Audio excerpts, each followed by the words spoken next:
जय हिंद दोस्तों, welcome back my channel friend. आज हम देखने वाले हैं 23 मार्च के करंट अफेयर, जो आपके एग्जाम पॉइंट ऑफ से वेरी वेरी इंपॉर्टेंट है। ठीक है फ्रेंड। और एसएससी ने एमटीएस का फॉर्म रिलीज़ कर दिए, तो जो भी बच्चा इंटरेस्टेड है वो फॉर्म भर सकते हैं। ठीक है फ्रेंड, तो आज से वो स्टार्ट हो चुके हैं। तो चलिए स्टार्ट करते हैं 23 मार्च के current affairs. Friend, question number first है, इंपॉर्टेंट है, ध्यान रखना, ऐसे क्वेश्चन आने के चांस पूरे रहते हैं। एशिया निम्नलिखित में से किस बैंक को आईएफआर एशिया अवार्ड 2021 में Asia of the year award से सम्मानित किया गया? तो कौन सा बैंक बना है फ्रेंड वो? तो राइट आंसर होगा ऑप्शन सी, एक्सिस बैंक। ठीक है ना, एक्सिस बैंक को Asia bank of the year award से सम्मानित किया गया है। ठीक है ना, पिछले 15 कैलेंडर वर्षों में ये ब्लूमबर्ग लीग टेबल रैंकिंग में नंबर 1 पे रहा है ये। ठीक है, तो ये एशिया का, जो भारत का तीसरा सबसे बड़ा निजी क्षेत्र का बैंक है, जो आईएफआर एशिया अवार्ड में नंबर 1 रहा, और इसको Asia bank of the year award से सम्मानित किया गया है। ठीक है ना, एक्सिस बैंक, याद रखना ये। बाकी यहाँ पे जो इन्फॉर्मेशन जोड़ी गई है उसको आपको रीड आउट करना, ताकि आपको एडिशनल इन्फॉर्मेशन का भी पता रहे। ठीक है फ्रेंड, दिन से रिलेटेड है, 21 मार्च को विश्व भर में कौन सा दिन मनाया जाता है फ्रेंड? तो राइट आंसर होगा ऑप्शन ए, विश्व डाउन सिंड्रोम दिन। ठीक है ना, दिवस के रूप में मनाया जाता है ये। विश्व डाउन सिंड्रोम दिवस के रूप में 21 मार्च को बनाया जाता है ये। ठीक है, याद रखना।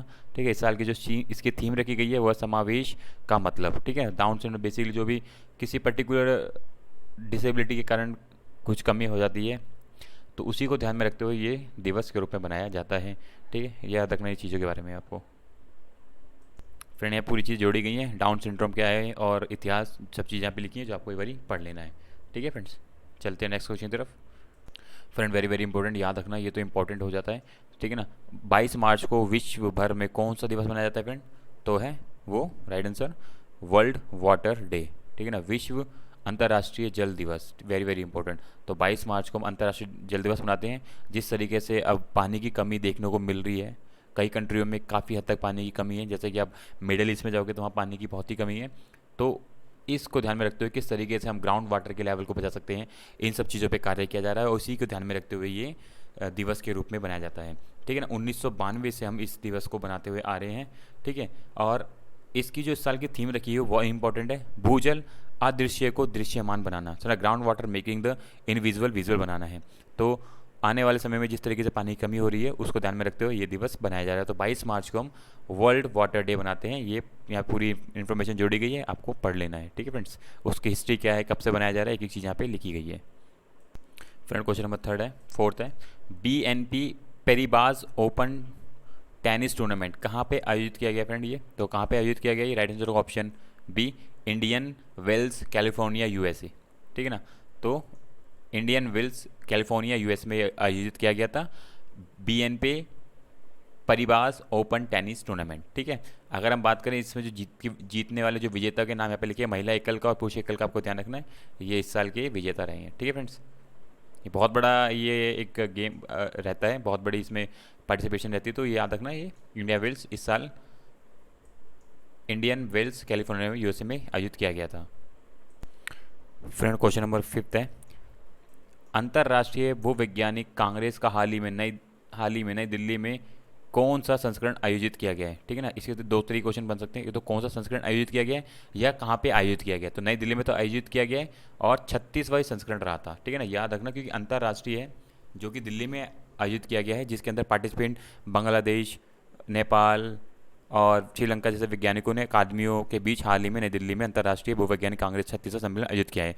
ठीक है, इसके अंदर ये किस तरीके से हम माइनिंग, किस तरीके से खनन खोज अन्वेषण, जल खनिज, इन सब चीज़ों पे किस तरीके से कार्य कर सकते हैं, इनमें किस तरीके से और हम आगे बढ़ सकते हैं, तो इस सब चीज़ों पे चर्चा हुई है। तो याद रखना, ये दिल्ली के अंदर हुआ है, 36वां संस्करण था। ठीक है फ्रेंड्स, बाकी पूरी इन्फॉर्मेशन यहाँ जोड़ी गई है, जो आपको पढ़ लेनी है और याद रखनी है इनके बारे में। ठीक है फ्रेंड्स।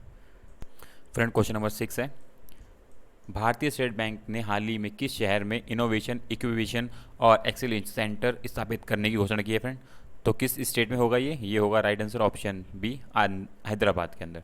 ठीक है ना, हैदराबाद के अंदर State Bank of India innovation incubation और एक्सेलरेशन सेंटर स्थापित करेगी, ताकि नए से नई चीज़ों को हम लाएं बैंकिंग के सेक्टर के अंदर, और किस तरीके से उनको हम डेवलप कर सकते हैं और नई टेक्नोलॉजी जोड़ सकते हैं, उन सब चीज़ों पे ये कार्य करेंगे। तो ये हैदराबाद के अंदर स्थापित किया जा रहा है। ठीक है फ्रेंड, याद रखना। और अगर हम बात करें स्टेट बैंक ऑफ इंडिया की, तो 1 जुलाई 1955 को इसकी स्थापना हुई थी, जिसका मुख्यालय मुंबई और जिसके निर्देशक दिनेश कुमार खारा हैं। ठीक है, वेरी वेरी इंपॉर्टेंट है, हर चीज़ जोड़ी गई, आपको एक बार पढ़ लेनी है। ठीक है फ्रेंड्स। फ्रेंड क्वेश्चन नंबर 7 है, इंपॉर्टेंट है, याद रखना, ये काफ़ी इंपॉर्टेंट है, आने के पूरे पूरे चांस रहेंगे। निम्नलिखित में से किस खिलाड़ी को 2022 में स्पोर्टर एक्सेस अवार्ड में पुरुषों के प्रति स्पोर्टर्स ऑफ द ईयर से सम्मानित किया गया? तो फ्रेंड वो कौन है?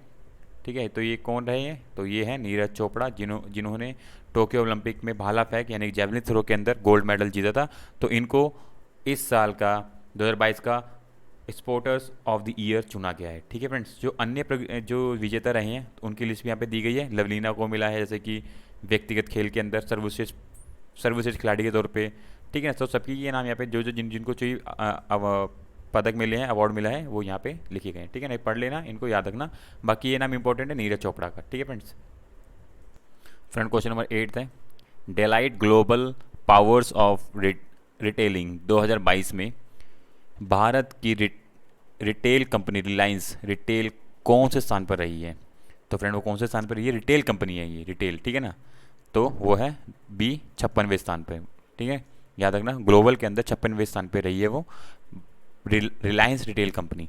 ठीक है, इसने अपना स्थान बनाया है। वहीं पे अगर हम बात करें चीन की JD.com और INC PSCA की कंपनी की सूची में सबसे ऊपर है, जो लगभग 94.4 बिलियन डॉलर के साथ इसने ये स्थान कब्जाया राजस्व की उसमें। और वहीं देखें 9वें स्थान पर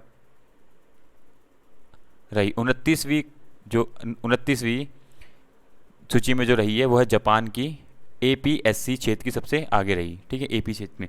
तो डिफरेंट जो कंट्रियां हैं जो ग्लोबल के अंदर जो रिटेल में काम करती हैं, उनकी ये लिस्ट यहाँ पे दी गई है, जो आपको एक बार पढ़ लेनी है। ठीक है ना, तो रिलायंस ने 56वां स्थान बनाया है रिटेल में। ठीक है फ्रेंड्स।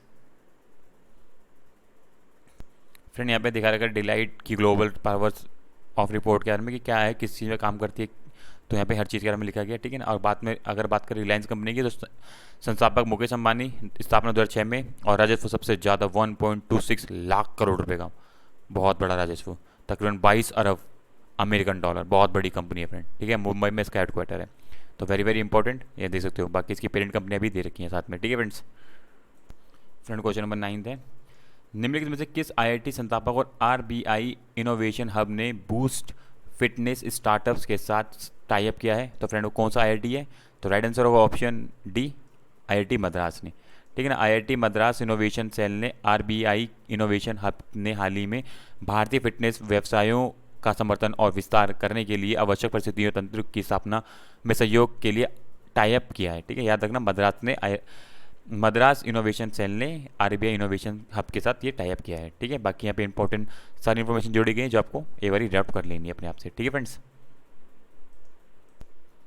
ठीक है फ्रेंड, यहाँ पे भी कुछ एडिशनल इन्फॉर्मेशन जोड़ी है जो आपके एग्जाम पॉइंट ऑफ व्यू से इंपॉर्टेंट रहेंगी, इसको पढ़ भी लेना एक बार। ठीक है फ्रेंड्स। फ्रेंड क्वेश्चन नंबर 10 है, निम्नलिखित में से किस राज्य सरकार ने भूमि अभिलेखों तक आसान पहुंच सुनिश्चित करने के लिए दिशांक ऐप विकसित की है?